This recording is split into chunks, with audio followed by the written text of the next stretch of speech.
What was the very first thing that you did when you went into work today?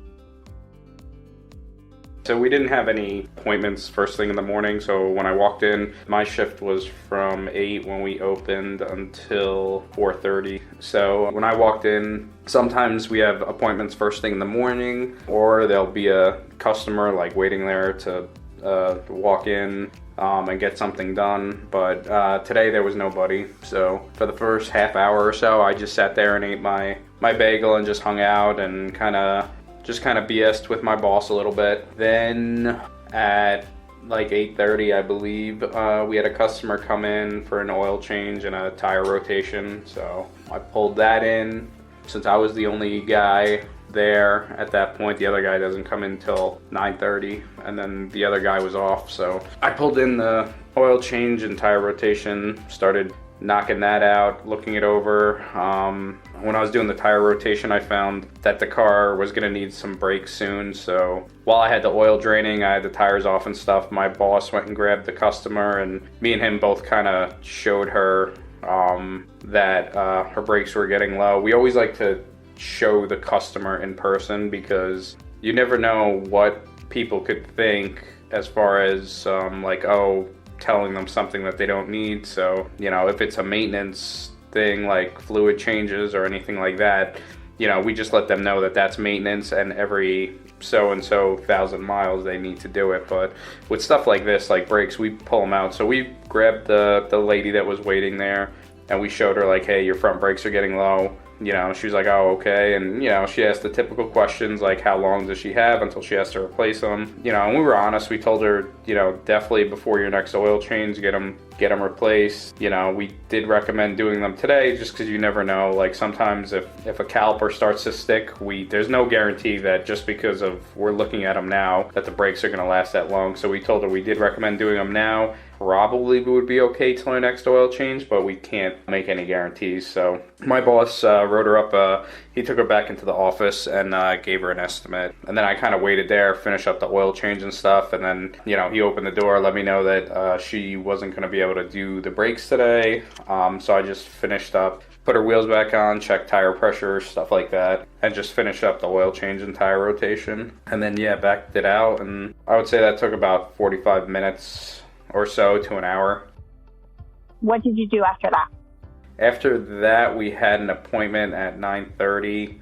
A customer had made an appointment for some sort of noise. They weren't real descriptive on the phone, I guess my boss said, but when the gentleman got there, he was saying that he heard like a squealing, especially on startup, but then other times. And so I grabbed the keys and the ticket that my boss wrote up, and I went out and started the car up, and I heard a slight squeak, and then I decided to take it for a test drive, and then I went and drove it, and I could hear as soon as I pulled out, it sounded like belt squeal for sure. So, drove it around a little bit more, wanted to see if I heard anything else unusual. I didn't, so I drove it back in, I pulled it into my bay, and then I left it there with the engine running, and I started listening, and at that time it wasn't making the noise, but I gave it a little bit of gas, and then you could hear the squeaking and, coming from the belt area.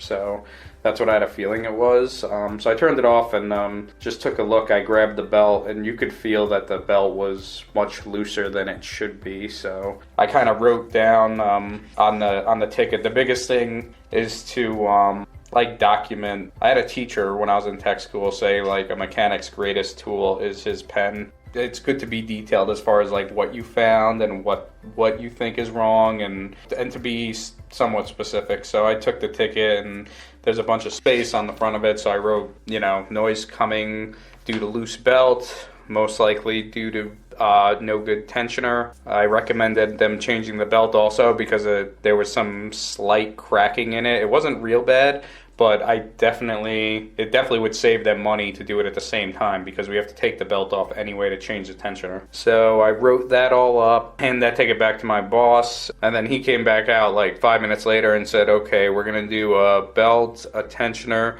and I guess the customer had also asked about a coolant exchange, so we were gonna do that as well just because they wanted to. So I started working on that.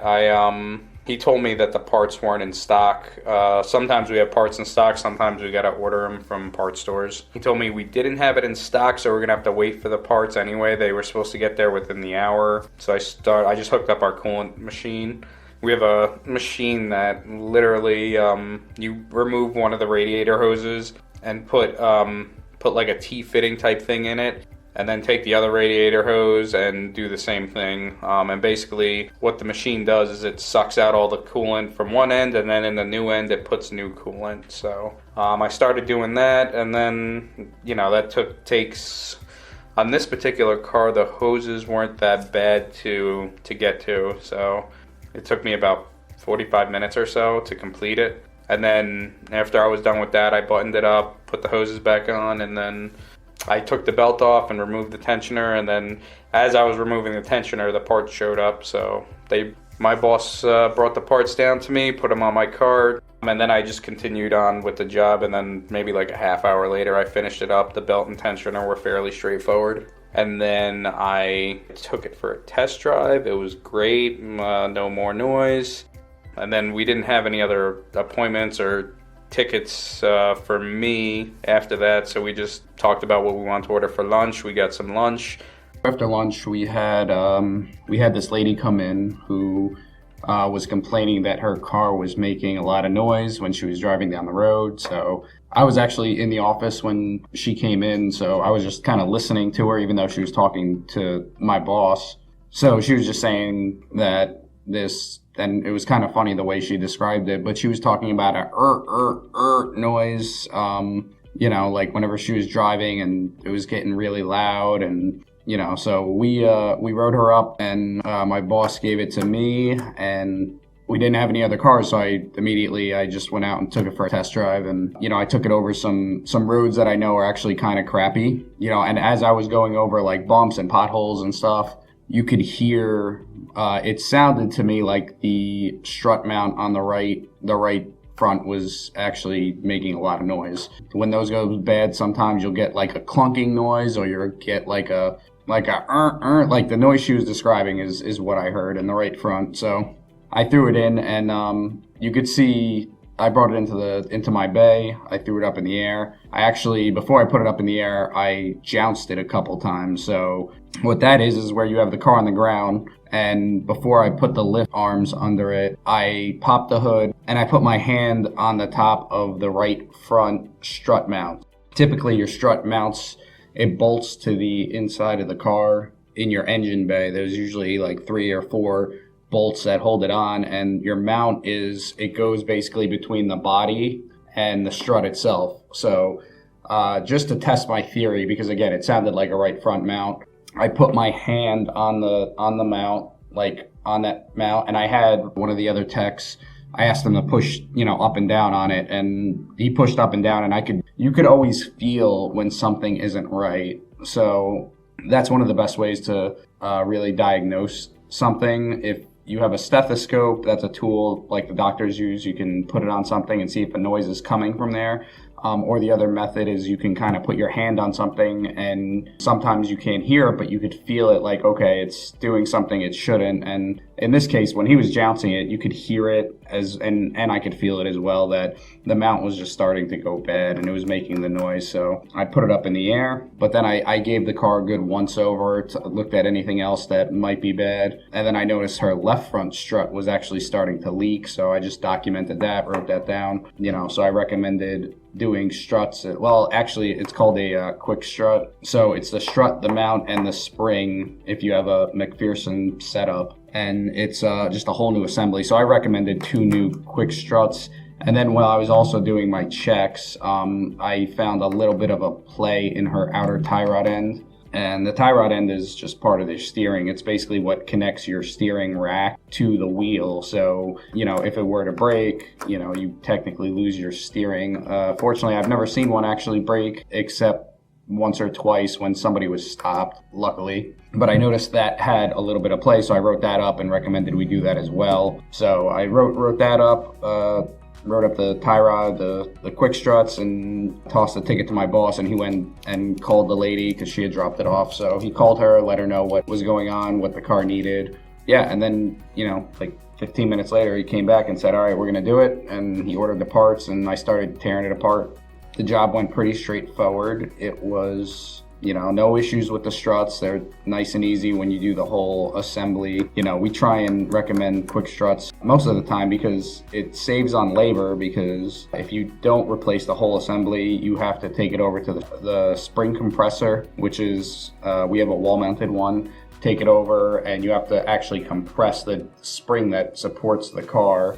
So you take that assembly off the car, you take the whole assembly off the car, you put in a spring compressor, and you actually have to compress it and then remove the nut that holds the assembly together. And if you ask any mechanic, sometimes they'll tell you that you need to be careful with those to set them up properly, because if they're not set up properly and one of the arms slips off, you can have that spring fly out with a lot of force. And I've had a couple of them pop out on me, but luckily they kind of just spiraled and went to the floor. They didn't hit me in the face or anything. But luckily I didn't have to do any of that today. Like I said, we got the quick struts, the assemblies, so I just took those out. I had them out before the new ones even arrived. Then I removed the tie rod, and then maybe I had to wait like another 15 minutes, but then the parts finally arrived. So once the parts arrived, I buttoned them, I put them all back in, and then I tightened everything, took it for a little test drive, not too bad because I still had to align it. Whenever you do steering or suspension work, it's recommended that you do an alignment after. So I pulled it up on our alignment rack and then set the machine up. You have to put sensors on each wheel and then go over to a computer and then just tell the computer what kind of car it is so it can bring up the alignment specs.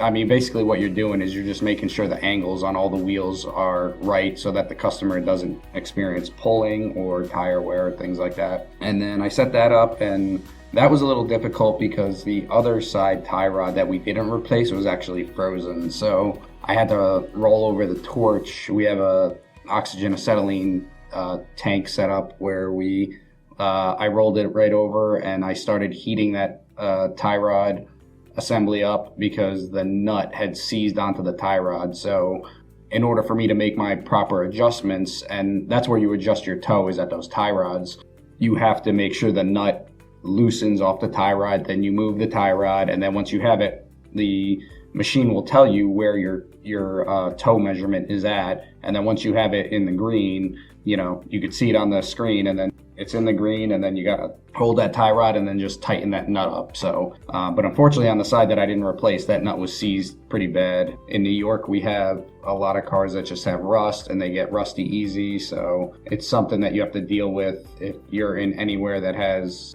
a winter season, or, the salt from the road causes just things to rust up a little bit. So normally, if I'm doing an alignment, I'll try and spray them down beforehand, but sometimes the spray just isn't enough and you got to use the torch. So I just heated that nut up, got it nice and red, and it busted loose. And then I was able to finish up the alignment. And then the biggest thing, and it's funny because just talking about this, I remember in my early days, the biggest thing to remember when using that torch and doing an alignment is if you need to let it cool down before you actually make your adjustments. Because I did this when I started doing alignments for my old job, and I would heat them up, make my adjustments, and then tighten them down. But what happens is that as that tie rod and that nut cool, it's still tight, but it actually changes the measurement because the metal of the parts expands and contracts. So it can change it by a significant amount. And I was having people, when I first started doing alignments, I kept having people come back and say their steering wheel was crooked, because if your alignment's off, that's one of the symptoms. So I always remember now that, whenever I have to heat it up, I bust it loose, I make the adjustments, but then I cool it. And sometimes I'll go grab a cup of water or something, like nothing not crazy cold, but I'll go grab a cup of water or a spray bottle. Actually, we have a spray bottle that we use for that. I'll spray it down and make so that it's at least like warm. If I touch it, it's not burning hot. So if I know it's just at least warm to the touch, I know it's not going to change anymore. So I cooled it down, tightened the nut up. Luckily, the toe was just out on that one. Sometimes if you have to do camber adjustments, that can be a little bit harder depending on the car. Every car is different in the way that they adjust the camber, but the toe is pretty much straightforward. So I finished that up and took it for a test drive. It drove straight, no more noise, and then I parked it out back and That pretty much took me most of the afternoon. And as soon as I was done with that, actually, it was time for me to go home. So I was pretty pumped.